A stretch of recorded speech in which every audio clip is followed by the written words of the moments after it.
Hello bachcho, let's see this question. This question says there is assertion A, reason R. What is assertion? Mendel's work was not accepted by the scientific community from 1865 to 1900. Reason was it does not fit into that community's conception of the relationship of heredity to other sciences. तो हमें ये बताना है कि ये जो assertion का statement है और जो reason का statement है वो दोनों स्टेटमेंट सही है कि नहीं है और जो assertion given है के लिए given reason सही है कि नहीं है। So हमारे options हैं option A, both A and R are true and R is the correct explanation of A. Option B, both A and R are true but R is not the correct explanation of A. Option C, A is true but R is false. Option D, A is false but R is true. Option E, both A and R are false. So let's see the key concept involved here.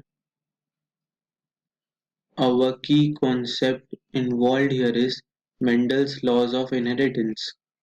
Mendel's laws of inheritance.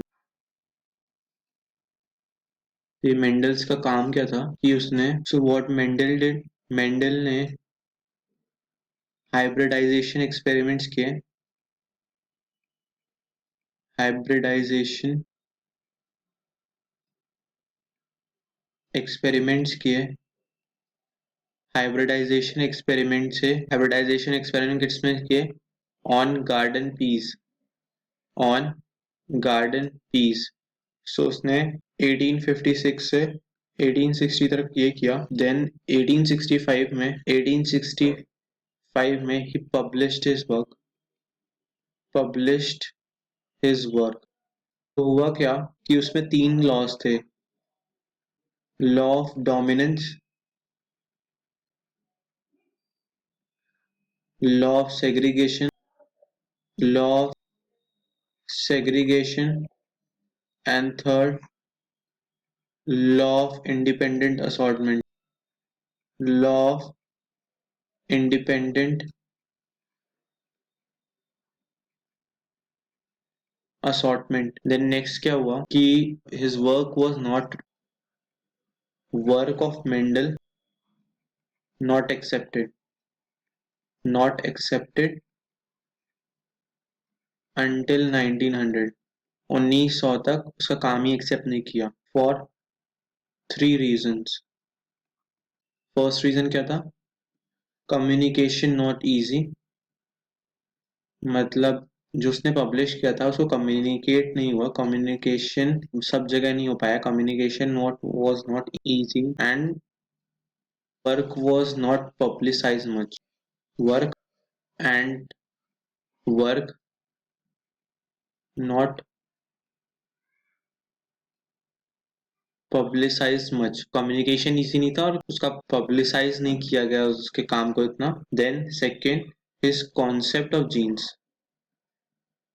Concept of genes, और जो कि Mendel ने उन्हें क्या बताया था, Mendel called that factors, क्या बताया कि वही एक्सप्रेस हो रहे हैं। He describe them as stable discrete units, stable discrete units that controlled expression of traits, that controlled expression of traits,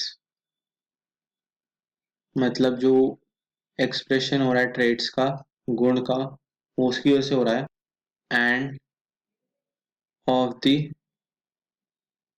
pair of alleles, pair of the alleles which did not blend with each other, which did not blend with each other, मतलब वो एक साथ घुले मिले नहीं, मतलब अपने में थे, डिस्क्रीट यूनिट्स थी। ये रीजन क्या था? For continuous variation seen in nature, variation seen in nature। Then reason third was Mendel's approach of mathematics, approach of mathematics to explain biological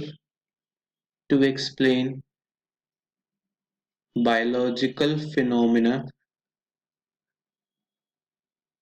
biological phenomena was totally new was totally new and unacceptable to many. Unacceptable to many of the biologists. So हुआ क्या, ये तीन reason थे जिसकी वजह से उसका काम 1900 तक रिकॉग्नाइज नहीं किया गया. देन क्या हुआ, three scientists, De Vries, Correns and von Schermark independently independently rediscovered rediscovered Mendel's results. तो हमें इससे से क्या पता चलता है कि हमारा जो असर्शन था कि यस मेंडल ने काम किया था वो एक्सेप्ट नहीं हुआ था साइंटिफिक कम्युनिटी में 1865 से 1900. यस 1865 से 1900 उसका वर्क रिकॉग्नाइज नहीं हुआ था. ये स्टेटमेंट हमारा बिल्कुल सही है. रीजन का स्टेटमेंट क्या है, it does not fit into that communities conception of the relationship of heredity to other sciences. तो क्या हुआ था कि उसका जो थर्ड रीजन था कि उसका काम क्यों नहीं रिकॉग्नाइज था वो यही था कि मैथमेटिक्स और स्टैटिस्टिक्स एनालिसिस एक बायोलॉजिकल फिनोमेना को एक्सप्लेन करने के लिए वो एक्सेप्ट ही नहीं कर पा रहे थे उनकी कम्युनिटी, उसका कॉन्सेप्ट ही नहीं समझ पा रहे थे उस समय के biologist. So this reason is also right and this is the correct reason to the above assertion. This reason is correct reason for the ऊपर दिए हुए असर्शन के लिए बिल्कुल राइट रीजन है. सो हम अपने ऑप्शंस देख लेते हैं. Option A, both A and R true, yes, and R is the correct explanation of A. Yes, so option A is totally right. Option B, both A and R are true. Yes, but R is not as the correct explanation of A. नहीं, गलत है. R correct explanation है A का.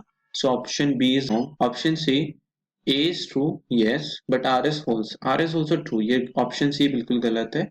D, A is false. गलत. सही है वो A, but R is true. Yes, but option is wrong. Option E, both A and R false, wrong. हमारे दोनों ही स्टेटमेंट्स बिल्कुल राइट है. So our final answer is our final answer to this question is option A. Hope you all understood this question well. Best of luck. Thank you.